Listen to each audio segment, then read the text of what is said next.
ഏറ്റവും വേഗത്തിൽ PMC നടപ്പിലാക്കുന്ന PMC അല്ല NEP നടപ്പിലാക്കുന്ന നാഷണൽ എഡ്യൂക്കേഷൻ പോളിസി നടപ്പിലാക്കുന്ന ഒരു സംസ്ഥാനമാണ് കേരളം. 2023 ജൂൺ മാസം 5-ാം തീയതി കേരളത്തിൻ്റെ മുഖ്യമന്ത്രി എല്ലാ വൈസ് ചാൻസലർമാരെയും വിളിച്ചിട്ട് NEP പരിഷ്കാരങ്ങൾ എത്രയും പെട്ടെന്ന് നടപ്പിലാക്കണം എന്നാവശ്യപ്പെട്ടു. 2003 കേരള യൂണിവേഴ്സിറ്റി നടപ്പിലാക്കി. അതായത് നമ്മുടെ 4 വർഷ കോഴ്സ്, ഓണേഴ്സ് കോഴ്സ്, ഏതാനും സബ്ജക്റ്റുകളിൽ കേരള യൂണിവേഴ്സിറ്റി നടപ്പിലാക്കി. 2024 ബാക്കിയുള്ള യൂണിവേഴ്സിറ്റികൾ നടപ്പിലാക്കി. നമ്മുടെ സ്കൂൾ തലത്തിലുള്ള പരിപാടികൾ ഈ നാഷണൽ എഡ്യൂക്കേഷൻ പോളിസിയുടെ നടപ്പിലാക്കുന്നതിന് ഒരു തടസ്സം ഈ PM-ശ്രീയിൽ ഒപ്പിടുന്നതായിരുന്നു. അതിപ്പോൾ ഒപ്പിട്ടിട്ടുണ്ട്. തീർച്ചയായിട്ടും അതും അതിവേഗം നടപ്പിലാക്കുക തന്നെ ചെയ്യും. അപ്പോൾ അതുകൊണ്ട് ആ കാര്യത്തിൽ ചിന്താക്കുഴപ്പങ്ങൾ ഒന്നുമില്ല. രാഷ്ട്രീയപരമായിട്ടുള്ള ചില പ്രചരണങ്ങൾ അങ്ങനെയുള്ള രാഷ്ട്രീയമായിട്ട് കരുതിയാൽ മതി. പക്ഷേ നാഷണൽ എഡ്യൂക്കേഷൻ പോളിസി നിങ്ങൾക്ക് പരിശോധിക്കാം. 2023 ജൂൺ മാസം 5-ാം തീയതി കേരളത്തിൻ്റെ മുഖ്യമന്ത്രി പിണറായി വിജയൻ എല്ലാ വൈസ് ചാൻസലർമാരെയും വിളിച്ചു കൂട്ടിയിട്ട് ഈ പുതിയ പരിഷ്കാരങ്ങൾ, ദേശീയ വിദ്യാഭ്യാസ പുതിയ നയം നടപ്പിലാക്കണമെന്ന് ആവശ്യപ്പെടുകയും കേരള യൂണിവേഴ്സിറ്റി മാത്രം ആദ്യമായിട്ട് ചില കോഴ്സുകൾ നടപ്പിലാക്കുകയും ചെയ്തു. ബാക്കിയുള്ള യൂണിവേഴ്സിറ്റികളെല്ലാം 24, 25 ഒക്കെ ആയിട്ട് നടപ്പിലാക്കുകയാണ്. ആ സ്കൂൾ തലത്തിലുള്ളതിൻ്റെ ചില തടസ്സമുണ്ടായിരുന്നു, അത് മാറിക്കിട്ടിയിട്ടുണ്ട്. അതാണ് എനിക്ക് പറയാനുള്ളത്.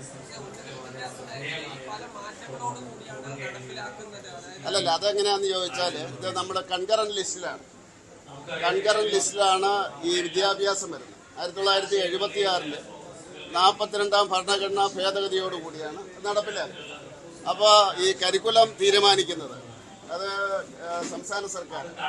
കേന്ദ്രം മുന്നോട്ട് വെച്ചിരിക്കുന്നത് ഈ വൊക്കേഷണൽ കോഴ്സുകൾ തുടങ്ങണം.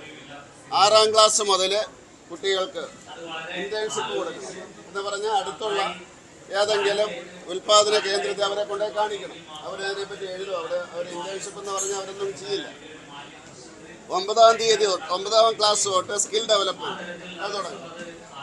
12ാം ക്ലാസ് ആകുമ്പോഴത്തേക്കും ഒരു ജോലി ചെയ്യാനുള്ള നോളജ്, അറിവ് ഈ കുട്ടിക്കുണ്ടായിരിക്കും. ഒന്ന് സ്വയം തൊഴിൽ, അല്ലെങ്കിൽ എവിടെയെങ്കിലും ജോലി കിട്ടുകയാണെങ്കിൽ ചെയ്യാനും. അപ്പോൾ അതുകൊണ്ട് അത് എങ്ങനെ നടപ്പിലാക്കണം, അതായത് ഇങ്ങനെയുള്ള ഡയറക്ഷൻ മാത്രമേ കൊടുക്കുള്ളൂ കേന്ദ്രത്തിൽ നിന്ന്. അപ്പോൾ അതുകൊണ്ട് അതിൻ്റെ ഈ കരിക്കുലം തീരുമാനിക്കുന്നത് അത് സംസ്ഥാന സർക്കാരുകളാണ്. കൺകറന്റ് ലിസ്റ്റിലാണ്. അത് സംസ്ഥാനത്തിന് അധികാരമുണ്ട്. അത് കാലാകാലമായിട്ടുള്ളതാണ്. അതിൻ്റെ അകത്തേക്ക് ചിന്താക്കുഴപ്പമൊന്നുമില്ല. ഓക്കെ, എനിക്ക് 6 മണിക്ക് ഫ്ലൈറ്റാണ്. ശരി, ഓക്കെ.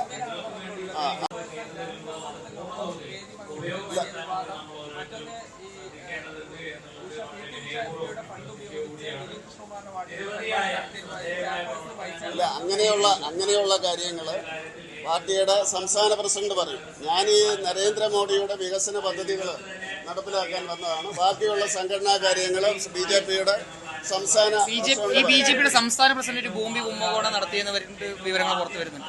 അതായത് ഈ കേരളത്തിലെ മാധ്യമ ധർമ്മം നടപ്പിലാക്കുന്നതിൻ്റെ അടിസ്ഥാനമാണ് റിപ്പോർട്ടർ ചാനൽ. ആ റിപ്പോർട്ടർ ചാനലിന്റെ മുമ്പിൽ മുട്ടിൽ നിൽക്കുകയാണ് കേരളത്തിലെ ജനങ്ങൾ എന്ന് പറഞ്ഞാൽ മുട്ടിൽ നിൽക്കുകയാണ്. ആ ധാർമ്മിക അടിത്തറയുടെ മുമ്പിൽ മുട്ടിൽ നിൽക്കുന്നു.